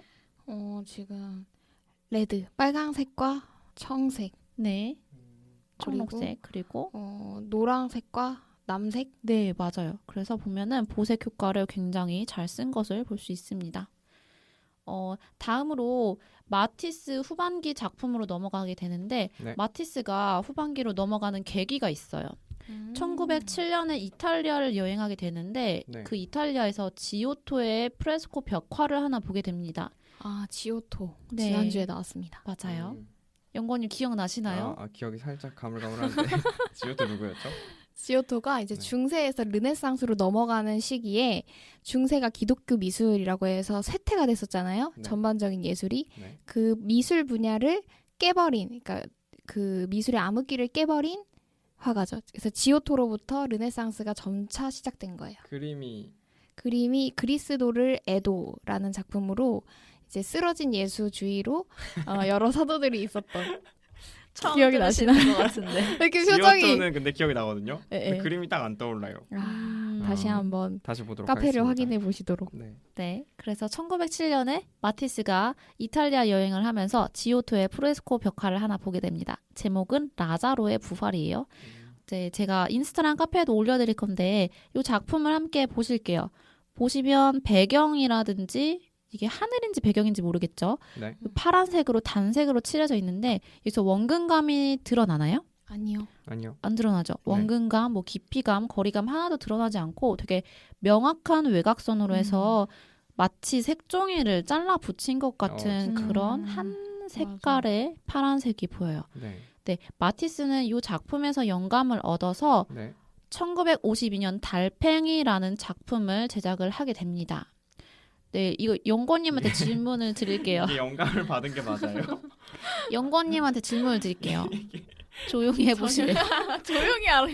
이게 어떻게 영감을 받았지? 말이 안 되는데요. 네, 연구원님, 요거 혹시 재료 뭘까요? 재료요? 색종이 잘라 붙인 것 같은데요. 오, 맞아요. 아 진짜요? 네, 정확합니다. 사실 색종이는 아니고 네. 이 마티스는 흰 종이에다가 과슈라는 불투명한 물감으로 원하는 색으로 자기가 색종이를 만들어요. 네? 색을 칠해서. 그러니까 지금 저희가 사용하는 색종이랑 개념이 조금 다른 거죠. 네. 네, 흰색 네, 도화지에다가 흰색 도화지에다가 물감을 넣으면 자기가- 색종이가 된다. 네, 그쵸. 그게 말이 물감을 칠해 말이야, 방구야. 진짜 말이야. 무슨 소리를 하는 건지 모르겠네. 흰 도화지에 가슈요? 네, 애들이 갖고 오면 편집하기 좋겠다. 편집하기 힘듭니다. 다 그냥 넣을 거예요. 흰 종이에 네. 물감으로 색칠을 해서 네. 그것을 잘라가지고 붙입니다. 네. 네, 이러한 기법을 아. 데쿠파주 데쿠파주. 기법이라고 해요. 네, 오. 데쿠파주 제가 기법. 이 작품을 초등학생들한테 한번 보여준 적이 있거든요. 네네. 얘들아, 이거는 네. 방금 권쌤이 설명하셨던 것처럼 뭘로 만들었을까? 이러면 색종이요. 뭐 이렇게 얘기를 해요. 네. 맞아, 색종이인데 우리가 쓰는 색종이랑 달라. 그래서 뭐 도화지에 물감을 칠해가지고 잘라서 한 건데 제목이 뭘까요? 라고 하면은 잘 모르잖아요. 네. 제목은 달팽이에요. 라고 하면은 저게 왜 달팽이야? 이게 달팽이야. 연거님이랑 같은 반응인데 그 중에 또 몇몇 친구들은 야 달팽이잖아 하는 친구들이 있어요. 말도 안 돼. 그래서 왜 달팽이 같아라고 물어보면은 이 작품을 지금 같이 보시면 중간에 뭔가 약간 회전하는 듯이 보이시나요? 회전. 네네네. 약간 그런 약간 선을 느낌. 이어봐라라고 하면은 보이시죠? 네. 그 부분 때문에 달팽이라고 애들이 보는 거예요. 네, 아, 반식의 그래도- 방향으로. 네, 네. 휘어져 있는 게 있으니까. 그래서 이제 초등학생 같은 경우는 네. 그림을 이제 뒤집어 보기도 해요. 그러니까 아. 지금 밑에 있는 파랑색이 왼쪽으로 오도록 뒤집어 보면 더 달팽이 어? 같다라고 이야기하기도 해요. 진짜. 달팽이의 등 부분이 오른쪽에 오게끔 그림을 한번 어. 돌리는 거죠. 초등학생이 저보다 낫네요. 이거 해마 같기도 한데요. 자세히 보니까. 해마요? 네, 약간 가로 세로로 이렇게. 돌리면 저기 그러니까 또 역시나 코에 네. 걸면 코걸이, 코걸이. 귀에 걸면 귀걸이. 달팽이 느낌도 있네요. 음. 근데 왜 이게 앞에 그림이랑 이게 영향을 줬다는 게 이해가 지오토 안 가요. 그림이랑요. 네, 지오토 그림이랑 이게 지오토 그림 보면은 그 배경이 되게 명확하게 한 톤으로 한 색깔로 이렇게 잘려 있잖아요. 네, 네. 그래서 제가 생각하기엔 여기에서 영감을 받은 것 같아요. 그림 자체가 아니라 그 네, 어떤 네. 표현 방법에 네, 영향을 표현 받은 방법. 거라고 할 수 있겠네요. 네, 그래서 요 달팽이 작품은 그린 게 아니라 그렇게 종이를 잘라 붙이는 데쿠파주 기법을 사용해서 네, 작품을 제작을 하였습니다. 마티스의 그림을 보시면 주제가 대체적으로 사람이라든지 놀이, 음악, 즐거움이라는 좀 낙관적인 주제가 많아요. 그래서 마티스의 인생과는 엿볼 수가 있는데요. 인생의 즐거움이라든지 평온함을 추구했다고 합니다. 근데 되게 네. 신기한 게 네. 이분이 그림을 그렸던 시기가 되게 1차 세계대전, 2차 세계대전 지나고 달팽이 그렸잖아요. 맞아요. 네. 근데 이렇게 즐거움을 추구할 수 있었다는 게 신기하네요. 그러니까 뭐 당시 관심이 없었나? 다른 세상에? 영향을 받았을 텐데 당장 살기 힘들었을 텐데 오히려 거기서 벗어나려고 한 건가? 이 사람이 약간 미국으로 넘어갔다고 하지 않았어요? 그러니까 2차 세계대전 이후에 네. 미국으로 많은 유럽 화가들이 넘어가는데 그 네. 중에 마티스도 넘어가서 이제 유럽은 초토화가 됐고 네네, 유럽은 초등학교 미국으로 넘어가서 그때부터 이제 이 색종이 작품을 했다라는 말이 있더라고요. 자기 작품 활동을 하기 위해서 많은 화가들이 이제 미국으로 갔나 보네요. 네네네. 그 당시에. 그리고 마티스는 고흐와는 다르게 살아있을 때도 되게 유명했다고 해요. 그래서 마티스의 천재성을 알아본 사람이 있었어요. 그 사람은 바로 러시아의 부호 슈킨이라는 사람인데요. 네. 그림 한 점에 당시 돈으로 파리 저택 한 채의 값어치를 쳐줬다고 해요. 그래서 그만큼의 큰 돈을 제시하면서 마티스의 경제적인 뒷받침을 해줬대요. 당시로 보면 소련이겠네요. 그쵸. 러시아니까요. 네, 러시아니까 네네. 소련이겠네. 그래서 모스크바 궁전에서 네. 마티스 전시회를 개최하게 되는데 폭발적인 인기를 끌었다고 하고 당시 기자들은 마티스의 사진을 찍으려고 그 전시회장 앞에서 장사진을 쳤다고 해요. 부럽네요. 그래서 여기까지 마티스의 그림을 알아봤는데요. 네. 마티스의 그림에서 볼 수 있는 게 고갱의 영향을 받았어요. 그래서 굉장히 윤곽선을 강조한 걸 볼 수 있을 거예요. 그 윤곽선 강조한 것은 마티스의 모자를 쓴 여인에서 볼 수 있고요. 색면이 되게 넓죠. 네. 넓은 색면은 아까 고갱에서 봤던 그림과 비슷합니다. 그리고 세잔의 영향도 받았는데요. 단순하고 평면적인 표현은 세잔의 영향을 받았다고 합니다. 후기 인상주의자 영향을 그냥 대체적으로 많이 받은 거네요. 그러네요. 네.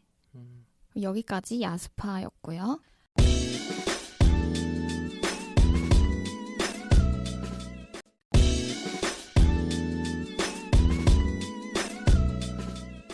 자, 이제 야스파 다음으로 20세기 현대미술의 혁신이자 제왕이라고 하는 피카소가 속한 입체파가 등장을 하게 됩니다.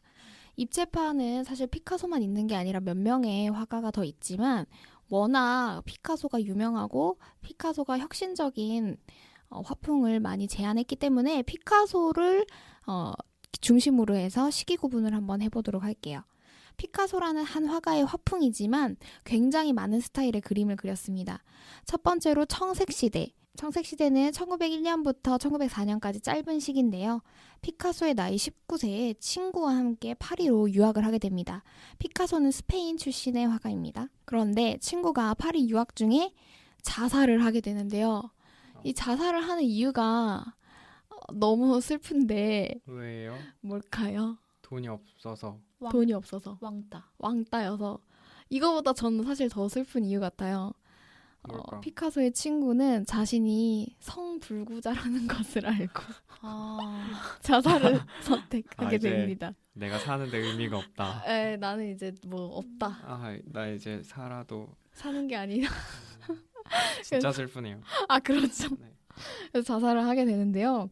친한 친구다 보니까 피카소가 그 직격탄을 맞죠. 그래서 우울한 감정이 이제 그림에 투영이 되면서 청색, 블루.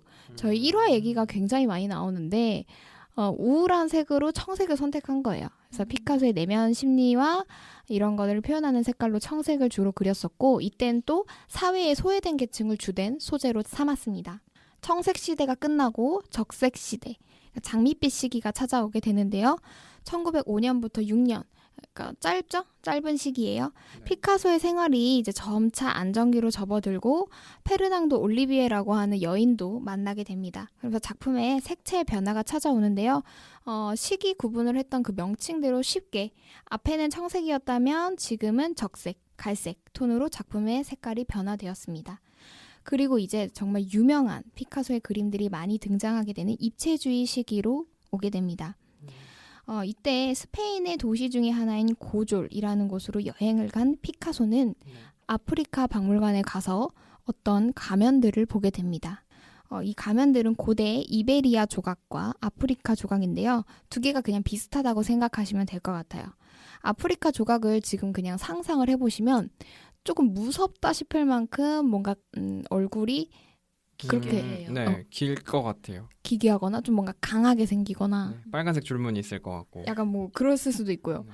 그러니까 이런 아프리카 조각에 뭔가 띵 이렇게 충격을 받고 네. 새로운 예술을 창조하는 발판이 된 거죠. 그래서 이걸 시작으로 입체주의, 큐비즘이라고 하는 게 시작이 되는데요. 이 큐비즘에 대한 설명을 쭉 듣기 전에 일단 미술에서 1차원, 2차원, 3차원, 4차원을 어떻게 나누는지 간단하게 말씀을 드릴게요. 1차원은 점이에요. 그럼 2차원은 뭘까요? 선. 그렇죠. 선과 면으로 평면을 만드는 거예요. 그래서 우리가 이 회화라고 해가지고 액자 끼워서 걸 수 있는 것들 있잖아요. 네. 그건 평면이죠. 2차원. 네. 3차원은 그런 평면이 아닌 입체. 맞아요. 입체, 조각. 맞아요. 네. 면과 면을 이제 붙여서 만든 조각 같은 입체고요. 네. 그러면 4차원은 뭘까요? 정답. 네. 4차원은 시간의 개념이 들어갑니다. 맞죠. 오. 시간의 흐름을 네. 한 작품에 표현하거나 네. 또는 하나의 작품에 다시점을 집어넣어요. 앞에서 본 거, 옆에서 본 거, 위에서 본 거. 근데 이 얘기가 저희가 피카소 전에 한번 나왔었어요. 오늘. 언제요? 4차원? 요거를 풀어서 언제 설명했냐면 세잔에서 설명을 드렸어요. 세잔의 다시점. 사과 바구니. 그러네. 아까 설명할 때 이 네. 사과 바구니는 완전 위에서 봤고 옆에 있는 접시는 조금 위에서 봤고 뭐 이런 얘기 했었잖아요. 네네. 세잔이 원조네요. 그쵸. 원조. 맞아요. 그래서 이 피카소가 입체주의의 영향을 받은 게 물론 아프리카 조각 이런 것도 있고요. 세잔의 영향도 받았죠. 그래서 조금 더 자세히 한번 권쌤과 알아볼게요. 네, 입체주의를 세 시기로 나누어서 설명을 드릴 건데요. 먼저 첫 번째 세잔 입체주의, 두 번째 분석적 입체주의, 세 번째 종합적 입체주의 이렇게 나누어서 세 작품으로 설명을 드리도록 하겠습니다. 먼저 첫 번째 세잔적 입체주의에서는 피카소의 유명한 작품이죠. 아비뇽의 처녀들이라고 하는 1907년의 작품입니다. 이 작품은 누드로 그려진 5명의 여인이 있고요. 아프리카 가면을 쓴 얼굴 같은 그런 얼굴이 나타나게 돼요. 그래서 보면 몸은 되게 조각조각으로 나뉘어져 있고 앞모습과 뒷모습이 한 사람에게서 동시에 나타나게 돼요. 이것은 방금 말씀드렸던 아까 세잔도 얘기했는데 다시점에서 그려진 것이라고 볼 수가 있죠. 그래서 4차원적인 시각에서 본 것이라고 할 수 있습니다. 그래서 원래 그림 한 장면에 한 사람이 등장했을 때 앞모습과 뒷모습이 한 사람한테 동시에 나올 수 없잖아요. 네. 그렇죠. 근데 뭐 상체는 앞모습인데 하체는 뒷모습이라든지 이런 게 여인들의 몸에서 드러나요. 이게 지금 그 4차원이 들어가 있는 거예요. 세잔의 영향을 받아서 여러 가지 시점에서 보게 된 그런 모습인 거예요. 네. 그래서 세잔적 입체주의에서는 아비뇽의 처녀들 그림을 보시면 뭐 원기둥이라든지 원뿔 같은 형태가 나타나게 돼요. 근데 두 번째 분석적 입체주의로 넘어가시면 네. 원뿔이라든지 그런 것은 보이지 않고 육면체 위주로 나타나게 되는데요. 보실 작품은 칸바일러의 초상이라는 1910년의 작품입니다. 칸바일러의 초상이요? 네, 칸바일러 초상. 보시면 아까 아비뇽과는 조금 다르게 원뿔도 많이 없어지고 거의 육면체, 큐브 모양으로 많이 나와 있는 것을 볼 수가 있죠. 네, 이런 건 도대체 무슨 생각을 하면서 그려야지 그릴 수 있는 걸까요? 피카소도 세잔이랑 똑같은 생각을 한 거죠. 형태의 본질만을 파악해서 가장 그 형태가 잘 보일 수 있는, 가장 그 물체가 잘 보일 수 있는 네. 시점으로 가서 뭐 앞이라든지 옆이라든지 윗모습, 뒷모습을 이렇게 쪼개서 그린 건데 이거 너무 쪼갰네요. 세잔은 근데- 사과라는 거라도 알아봤지. 그쵸? 네. 그래서 요거를 한번 살펴볼 거예요. 칸바일러의 네. 초상을. 네. 먼저 칸바일러는 화상이에요. 화상. 그래서 화상? 그 그림을 파는 사고 파는 사람인데요. 네. 칸바일러는 보는 눈이 있어가지고 피카소가 크게 될 사람이라고 생각을 했대요.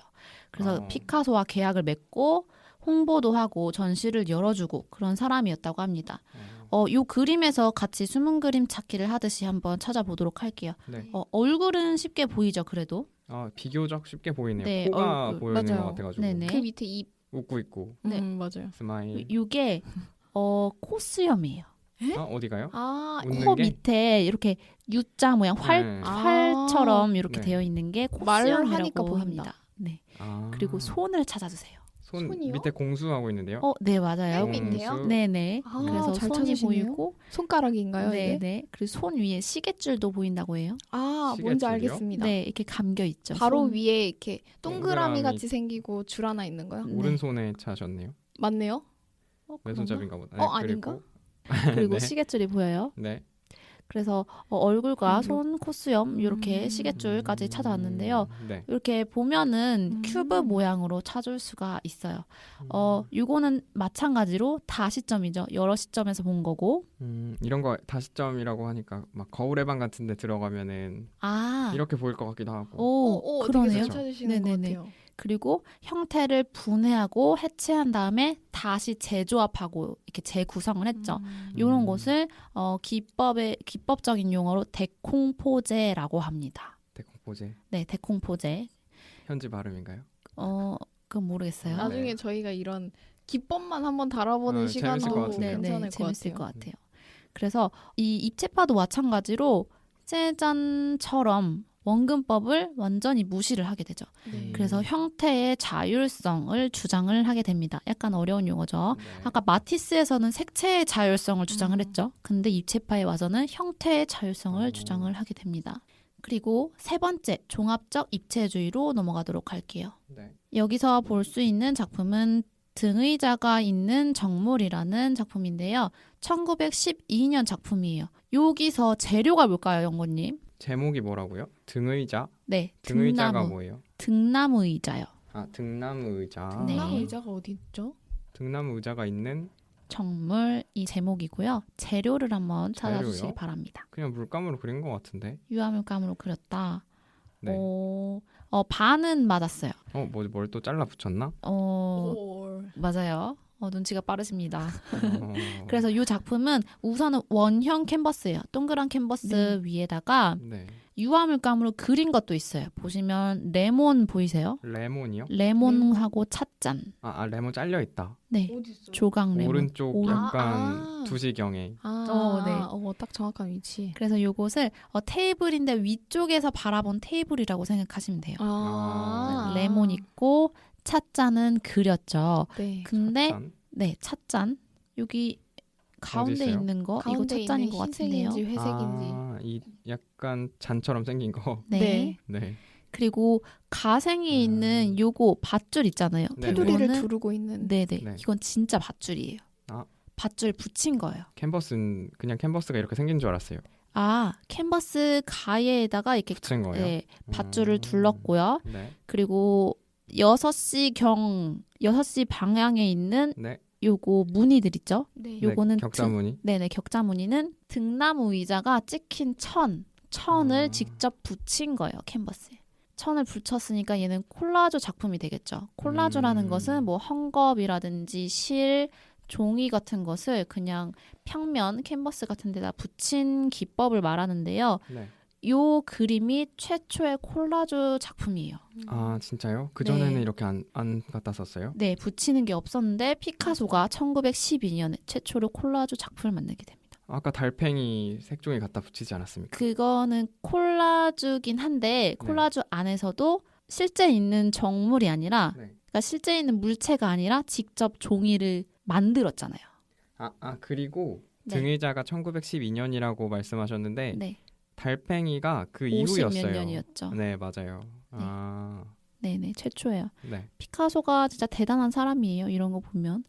그래서 이런 콜라주 작품을 하게 됩니다. 종합적 입체주의에. 요 콜라주가 보시면 이제는 밧줄을 밧줄처럼 더 사실적으로 그린다. 이게 아니라 직접 밧줄을 갖다 붙인 거죠. 그래서 화면에 물질이 도입된 거죠. 네. 화면에 물질성을 도입했다라고 하는데 이렇게 콜라주 작품, 즉 화면에 물질성을 도입한 것은 이제 전통적인 이제 환영주의죠. 환영주의를 무너뜨리게 됩니다. 뭐뭐처럼 그려야 된다. 이런 걸 무너뜨리고 실제를 갖다 쓴다. 그쵸. 실제를 갖다 붙이면 되니까. 이것도 욕 많이 먹었겠는데요? 이게 무슨 당시에는 그림이냐. 그랬을 수도 완전 있죠. 혁신이었겠죠. 지금은 막 이렇게 뭐 갖다 붙이는 작업을 되게 많이 많이 하지만 하잖아요. 네. 그렇죠. 이게 피카소 전에는 이런 생각을 안 했었다가 음. 피카소로 인해서 이제 이게 시작이 된 거죠. 이래도 되는구나. 그리고 물질성을 도입함으로써 예술이 이제 보석처럼 소중하다라든가 뭐 가치가 있다 이런 엘리트적 예술적인 사고를 무너뜨리게 되는 거죠. 사실 이런 뭐 천이라든지 밧줄은 작가가 만든 게 아니잖아요. 그렇죠? 진짜 사오는 거죠. 그렇죠. 다이소 같은 데서. 네네. 네. 그래서 이러한 의의가 있게 됩니다. 여기까지 입체파 알아봤고요. 네. 다음으로 미래주의 넘어가도록 하겠습니다. 자, 미래주의는 이름이 미래주의잖아요. 네. 왜 미래라는 이름 붙었을까요? 미래지향주의. 오, 미래를 완전 뭐- 그릴 거다. 그래서 네. 막 2020년 그리고 아, 날아다니는 자동차. 이 당시에. 네, 그런 거 아닐까요? 그런 약간 공상과학 네, 스타일의 미래주의. 미래지향. SF. 이 사람들은 그런 공상과학 SF적인 느낌이 아니라 조금 뭐랄까 네. 과격하게 새로운 시대를 맞이하자 이런 느낌이었어요. 그래서 영건님 말씀처럼 미래를 지향하는 건 맞는데 좀 더 새로운 기술을 받아들여야 된다. 우리는 기계 문명을 찬양한다 이런 주의예요. 네. 그러다 보니까 낡은 전통은 다 버려버려 이런 식이고 전쟁이 세계를 깨끗하게 한번 갈아엎어줄 거야. 이런 이런 아직 좀- 2차 세계대전 전에 나왔던 화풍인가요? 네. 1차 세계대전 전에. 1차 세계대전도 전에? 네네. 아, 그래서 이 사람들은 전쟁을 선동하게 되는 거예요. 기계, 무기, 뭔가의 발전 이런 것들을 좋아하다 보니까 네. 전쟁을 선동하죠. 그리고 박물관이 어때요? 구시대적인 걸 모아놓은 거잖아요. 그쵸. 네, 그렇죠. 과거를 어떻게 담고 있는 거니까. 그렇죠. 그러다 보니까 이 사람들 입장에서는 마음에 들지 않는 거예요. 그래서 박물관을 부숴버려라 이런 진짜 식으로 과격하다. 사람들을 선동하고 그러니까 좀 약간 이탈리아 사람인가요? 네 맞아요. 맞아요. 진짜요? 네. 오. 그래서 방금 영건님이 딱 말을 해주셔서 자연스럽게 넘어가 보자면 이탈리아에서 탄생을 하게 된 건데요. 이 이탈리아에서 탄생하게 된 발생 동기가 있습니다. 이탈리아의 시인인 마리네티라는 사람이 피카소의 큐비즘, 방금 말했던 입체주의 작품을 보게 돼요. 네. 그러면서 이탈리아의 보초니라는 화가 또는 뭐 발라라는 화가들을 피카소의 작품을 보도록 만들어요. 그래서 이 마리네티와 이탈리아의 화가들이 미술의 방향을 전환해야 된다라고 생각을 하게 된 거죠. 그래서 1909년에 미래주의를 창설하는 선언문을 발표합니다. 이 마리네티라는 사람이 이끌어서. 그렇죠. 오. 그래서 이제 약간 어떻게 보면 마리네티라는 사람이 미래주의의 사상적 배경을 만들어준 거예요. 그래서 이게 첫 번째 발생 배경이고요. 두 번째는 당시 이탈리아가 주변국, 뭐 영국, 프랑스, 독일에 비해서 산업적으로 조금 덜 발전이 되어 있었다고 합니다. 그러다 보니까 국민들이 상대적으로 조금 불만이 있었겠죠. 왜 더 발전하지 못하냐. 네. 그래서 이제 이 미래주의의 사상이 용인이 됐던 거예요. 그 분위기 쪽에서. 그래서 이런 첫 번째, 두 번째 이유로 인해서 미래주의가 이탈리아에서 1910년에 딱 탄생을 하게 되는데요. 이 사람들이 전쟁을 선동하다 보니까 제1차 세계대전을 굉장히 열렬히 지지를 했겠죠. 네. 열렬히 지지를 하면 어떻겠어요? 참가해요. 그쵸. 네. 참전을 하는데 너무 네. 어이없게도 참전해서 죽어버려요. 진짜요? 네. 둘 다요? 마리네티는 모르겠고요. 네. 이 미래주의 화가의 리더격이었던 보치오니가 네. 이 1차 대전의 참전 중에 낙마 사고로 죽어요. 아이고. 되게 허무하게 죽어요. 네, 그래서 이 미래주의 화가들이 미래를 전쟁을 울부짖다가 전쟁에서 죽어서 이 미래주의가 막을 내리게 됩니다. 허무한 네. 얼마를 맞이하게 되네요. 미래주의의 대표 화가인 보초니의 작품을 중심으로 한번 살펴보겠습니다. 사브레님이 말씀하신 아까 미래주의 선언문 여기서 미래주의 선언문 중에 한 구절을 제가 읽으면서 시작을 하도록 할게요. 네. 포탄처럼 질주하는 자동차가 승리의 여신상 니케보다 아름답다라고 하는데요. 요거 한 문장으로 미래주의의 성격을 딱 알 수가 있어요. 그러네요. 그렇죠? 네. 승리의 여신상 니케는 고대 그리스 작품이에요. 그래서 지금 루브르 박물관에 있는데 이렇게 날개 크게 뭔지 아시죠? 네네. 날개 이렇게 날개짓 하고 있는 거. 네. 그래서 고대 그리스 작품이잖아요. 진짜 옛날 거죠. 네. 그런 것보다 자동차가 아름답다고 하는 아. 거죠. 근데 이거는 여담인데 그 니케의 날개 있잖아요. 그 네. 날개를 단순화시킨 게 지금 나이키. 음, 그래서 니케. 네. 나이키. 나이키. 어. 그래서 미래주의가 이탈리아를 중심으로 나타났다고 했잖아요. 네. 그래서 이탈리아 보면 고대부터 굉장한 문명들, 문화들이 쌓여 있죠. 그러네요. 이탈리아인데. 그쵸. 고대부터 르네상스 지날 때까지. 근데 이런 거를 되게 실증을 느꼈던 것 같아요. 그래서 미래를 뭐 찬양하자 이런 거였겠죠. 자, 보치오니의 작품을 중심으로 한번 살펴보도록 할게요. 먼저 보실 회화 작품은 동시적인 관점, 동시적 비전이라고도 하는 작품인데요. 네. 1911년의 작품입니다. 이 작품에서 혹시 뭐가 보이세요? 좀 복잡하긴 한데. 얼굴이 뭐야? 빨간색 얼굴. 네, 두 명의 얼굴. 얼굴이요? 또 중앙에 여자. 그러네. 네. 이거 밑에 있는 건 뭐예요? 무슨 프로펠러 같이 생긴 거? 팽인가? 엔진? 막- 그냥 기계에서 네, 나오는 기계에서 나오는 부품 같죠. 네. 이거 홍대 그 미술학원 많은 거리 앞에 지나가면은 마치 발상가 그 표현 사고에 전한 입시 그림. 입시 그림 맞아요. 입시 그림 그런 보면 느낌 막 나요. 비슷하네요. 무당벌레 기계 무당벌레 맞아요, 그리고 뭐 맞아요. 이러잖아요. 그런 느낌인데요. 그리고 왼쪽에는 뭐가 있죠?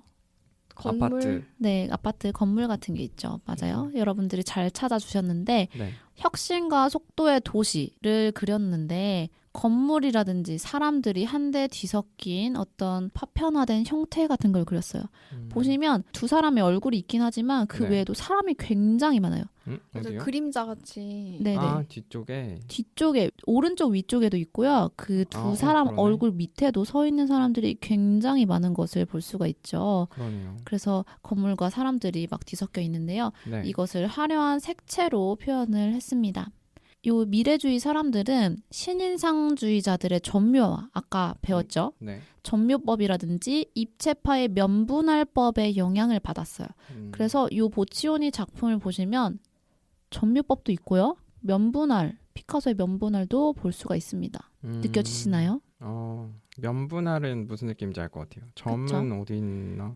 점 보시면 아파트 창문? 네, 그것도 그렇고 왼쪽 아래 네. 그리고 오른쪽에 파란색 같은 거 다 전묘. 이거 다 점으로 네네, 표현한 전묘법으로 표현을 한 것입니다. 그래서 방금 회화 작품까지 알아봤고요. 네. 하나의 작품을 더 보실게요. 네. 네. 이번에는 마찬가지로 보치오니의 조각 작품인데요. 네. 이 조각 되게 유명해요. 처음 봅니다. 네네. 네. 제목이 특이합니다. 공간에 있어서 연속성의 특이한 형태. 이게 제목이고요. 1913년의 작품입니다. 요거는 연속성. 뭘 표현한 것 같을까요? 마징가 제트? 마징가 제트. 뭐 이렇게 걸어가는 네, 사람, 걸어가는 남자. 사람. 네, 맞아요. 뛰어가는 사람을 표현한 건데요. 그냥 사람을 표현한 게 아니라 뛰어가는 사람의 움직임을 표현을 한 거예요. 그래서 그 움직임을 분해했다가 다시 원형이라든지 마르모콜로 조합을 한 것이죠. 이거 분해했다가 다시 조합하는 거 아까 어디서 배웠죠? 아까요? 네, 입체파. 네, 맞아요. 데콩포제. 네네네. 아. 입체파의 영향을 요것도 받은 작품입니다. 아하. 여기서 보시면 사람들이 움직일 때 신체 내부에서 오는 움직임도 있지만 우리가 몸이 움직임으로써 뭐 옷이라든지 그 주변의 어떤 환경들이 계속 끊임없이 변하잖아요. 네. 그래서 인물과 주변 환경에 끊임없이 변화하는 상호 관계를 나타냈어요. 그래서 보시면 그냥 몸이 몸으로 끝나는 게 아니라 몸에서 뭐가 딱 튀어나오는 것 같죠. 불꽃이라든지 뭐가 튀어나오는 이렇게 요철이 되게 많죠. 네. 저는 이게 약간 옷이 펄럭이는 거를 이렇게 뭔가 갖다 붙여놓은 것 같은. 네네, 맞아요. 그래서 진짜 그렇기도 하다. 네, 그래서 앞으로 진출하는 움직임이 되게 확 잘 나타났어요. 보치오니는 운동 에너지를 요 조각으로 구현을 하고 싶었다고 합니다. 그래서 미래주의자들의 그림을 보시면 네. 운동감이라든지 속도감이 되게 강조되어 있고 기계 문명을 찬양하고요. 시간성을 표현한 것을 볼 수 있어요. 그리고 이 조각에서 알 수 있는 것은 마이브리지라는 사진가가 움직이는 물체를 연속으로 최초로 촬영을 했는데요. 네. 그것의 영향을 받았어요. 사진이랑 비슷한가 보네요. 비슷하게라기보다 요 마이브리지라는 사진가가 움직이는 말 있죠. 달리는 말을 네. 최초로 사진으로 연속 촬영을 하는데 성공을 한 거예요.